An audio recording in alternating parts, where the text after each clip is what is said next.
شايبات. مين هو الشخص؟ ايش بنعرف عنه؟ ايش قصته؟ تابعونا.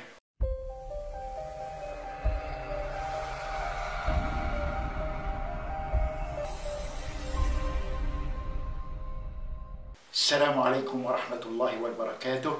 معكم صلاح. في البداية بتمنى تشتركوا معنا في القناة وتفعلوا زر الجرس وتشاركونا مع أصدقائكم وتدعمونا بالتعليقات مشان نقدر نستمر. وليد شايبات هذا الفلسطيني اللي راح لأمريكا وتجنس في الجنسية الأمريكية لأنه أمه من أصول أمريكية. كان مسلم وبعدين اتنصر ليش ومشان شو وشو بده يعمل؟ راح نشوف ونشوف شو قصة وليد شايبات.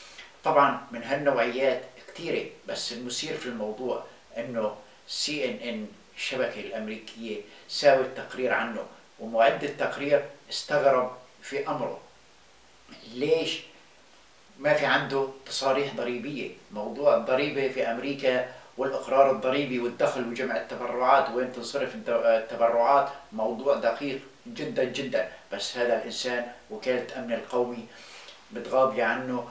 الامن الولاية اللي هو عايش فيها بتغاضي عنه، مأمنين له كل التسهيلات، بس المهم يشتغل وهاجم الاسلام.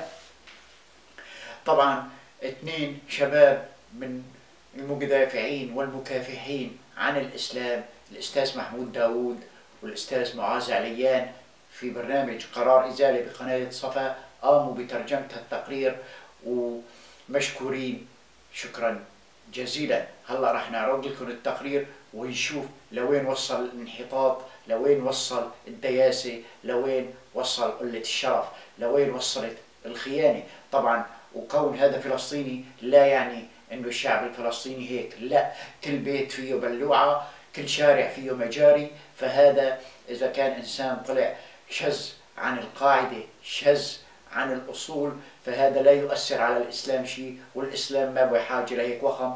بس نحن بنعرضه لنوعي الناس وتعرف شلون مهاجمة الإسلام، بس إنك تهاجم الإسلام لا لشيء، فقط مهاجمة الإسلام تكسب الملايين. بتدافع عنك كل وكالات الأمن القومي وكل وكالات المخابرات في العالم، وبتدعمك وبتتغاضى عن كل تصرفاتك. تابعوا التقرير واسمعوا، ولعن الله أمثال هذا. ونرجع من عيد لا بقدمه ولا بأخره، بالناقص مجري بالناقص كري. تابعوا وشوفوا التقرير واحكموا بنفسكم. Keep it honest tonight. A fascinating report about your tax dollars going into the pocket of a man who claims to have unique insight on terrorism because he used to be a terrorist. Walid Shubat is his name. He claims to have bombed an Israeli bank, been a member of the PLO who attacked Israeli soldiers, and grew up a devout Muslim who hated Jews. Now converted to Christianity, he travels America lecturing churches and police about the dangers of Islam, and he gets paid for it. His books have titles like God's War on Terror, Satan's Footsteps, and Why I Left Jihad. They were big sellers where we found Shubat speaking at the South Dakota Conference on Homeland Security. He was there addressing more than 300 police officers and first responders. His message was American Muslims need to be profiled. All Islamic organizations, from doctors to engineers to students, ought to be investigated, and mosques in the U.S. should be considered terror centers, not houses of worship. He says terrorism and Islam are inseparable. You want them to say that Islam was hijacked.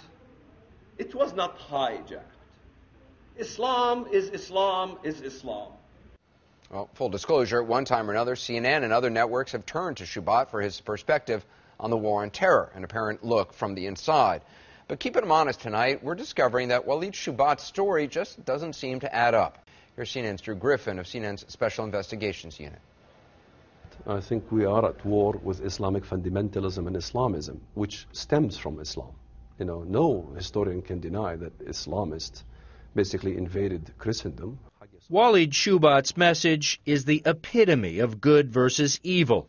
He has an advertised pedigree that makes him an expert. Islamic terrorist turned ultra-conservative Christian. A U.S. citizen because his mother is American, he is a darling on the terror circuit, the church and university circuits, and yes, he believes the war on terror is a holy war. He portrays himself as a man converted and on a mission. Once a Jew-hating, bomb-throwing terrorist, now a devout Christian convert warning the world, Islam is out to destroy you. فإذا لقيتم الذين كفروا فضربوا الرقاب. That's how you recite the Quran. I know the Quran inside out. English. And if you meet the unbelievers, then smite off their necks. But what part of smite off their necks? The Americans don't understand. His message before a largely positive crowd of cops and emergency responders at this South Dakota Homeland Security Conference: trust no Muslim, especially those who organize. Know your enemy. Know your enemy. All Islamist organizations in America should be the #1 enemy. All of them, the Islamist organizations. Islamic Society of North America should be focused on. You got that on camera? Yes, please. He is being paid $5,000 plus expenses to speak here with your tax dollars. He was also given a Rapid City police guard during his time in the city. A nice day's work. And judging by his website, where he highlights more than 36 speaking engagements, Shubat gets a lot of work. Being a terrorism expert has become a cottage industry since 9/11. The Department of Homeland Security has spent nearly $40 million on counterterrorism training just since 2006. DHS doesn't keep records on how much is spent just on speakers. But some of the so-called experts who go around the country teaching, and in some cases preaching, about terrorism and the dangers of Islam are not quite what they seem. People, it turns out, like Walid Shubat. The first thing I want to ask you is, what was the purpose of your talk this morning to these cops and emergency responders here in South Dakota? Well, being an ex-terrorist myself is to understand the mindset of the terrorist, #1. An ex-terrorist. It's Walid Shubat's claim to fame. A terrorist, a PLO member, who bombed a branch of an Israeli bank in Bethlehem Square, throwing a firebomb on the bank's roof. The problem with the story, with a lot of Shubat's stories, there's no evidence for them. And despite CNN's many requests, neither Shubat nor his business partner have provided us with any. Bombings in Bethlehem Square, you specifically said you threw... The bank was in the Bethlehem Square. You threw explosives. Yes, I did. On top of that bank. Yes, I did. No record. CNN's Jerusalem bureau went to great lengths trying to verify Shubat's story, finding the general location where the branch of Bank Leumi once stood, but not finding anyone who could remember a bombing. We contacted the bank headquarters in Tel Aviv, asking officials to search records. No records found. And Israeli police found no record anyone ever threw a bomb at the branch of the bank. Why would the bank not have a record? Why would the Israeli police not have a record? Why would the Israeli police not have a record? I don't know. I mean, I don't know where you check, what dates, all these things. There's another part of his story that doesn't check out. Shubat says he was arrested and spent 2 weeks in an Israeli prison. There's no record of you being in prison. I think there'd be at least an arrest record. They held you for 2 weeks. Wouldn't the United States know you were in prison if you were a U.S. citizen? Well, how about me and you go to the Muscovia prison and extract the records? The records are there. Okay. Would you be willing to do so? We did, and the Israeli detention center could find no record of detaining anyone with the name Walid Shubat. Yeah. I mean, you obviously can see why people are critical of your claims. There's a whole lot of gaps in your story. There's no gaps at all. We don't have a bank bombing. And we don't have a terrorist, because it turns out Walid Shubat, even on his own admission, was never charged. I was in prison for a few weeks. What, was there a charge? No, I was a U.S. citizen, remember? I was born by an American mother. The other conspirators in the act ended up in jail. I ended up being released. There's another problem: his family. In the neighborhood where Walid Shubat grew up, relatives say he was just a regular kid. And Daoud Shubat, who says he is Walid's fourth cousin, goes even further. There were only 2 banks in Bethlehem district, and they are Bank Leumi and Discount Bank. They were on Nativity Square, and Walid never had any connection with those two banks, not a close or a distant connection. I tell you, this is out of experience. I am one of the people who are considered a responsible man in the area of Bethlehem or Beth Sahur. I've never heard anything about Walid being a mujahid or a terrorist. He claims this for his own personal reasons. So, Drew, he's saying he claimed this for his own personal reasons. What personal reasons? Well, there's a big personal reason here. It's called money. You know, Anderson, I don't have to tell you, classic investigative reporting, you follow the money. Like his background, how Walid Shoebat is now making that money is about as mysterious as his past. Yeah. The Walid Shoebat Foundation, is that a charity? Walid Shoebat Foundation is part of the FFMU. And what does the FFMU do? Basically, we're in the information, and we do speaking, and we do also helping Christians that are being persecuted in countries like Pakistan. And we help Christians who are suffering all throughout the Middle East. And how do you do that? None of your business. It's clear Walid Shoebat does not like tough questions. It's a stupid question. He became even more defensive when we began asking about his foundations, his tax-exempt status, and all the money he is making. He has turned what some might call hate speech into a career, trading on his past to advise law enforcement officials and religious groups about the threat of Islamic radicals. He says he was a Palestinian terrorist jailed by the Israelis, but it's a life story based on very little evidence. But it sure pays well. Tax records filed by his business partner reveal his speaking engagements earned more than $560,000 in 2009. So why the skepticism? If somebody collects $500,000, you think it goes to my pocket? It's absolutely untrue. Like his answers, his tax return is vague on specifics, and his various businesses and foundations, well, that's vague too. How much do you get paid for these speaking engagements? Not that much. Probably, if you look at my salary, I make like probably what a gas station makes or a garage makes. I mean, everybody thinks I'm just raking in the dough, which is absolutely incorrect. The business, in fact, Shoebat leaves up to his manager, Keith Davies, who was down the hall selling Shoebat's anti-Islam books. When CNN had specific questions about the business, like perhaps the names of the high-ranking generals and experts he said are on his board of advisors, well, Shoebat said get the names from Davies. Walid said that you would be able to tell us about your advisory board. You guys said you have generals and other high-ranking officials. Correct, yeah. Can you tell us who they are? Off the top of my head, yes. Let me see.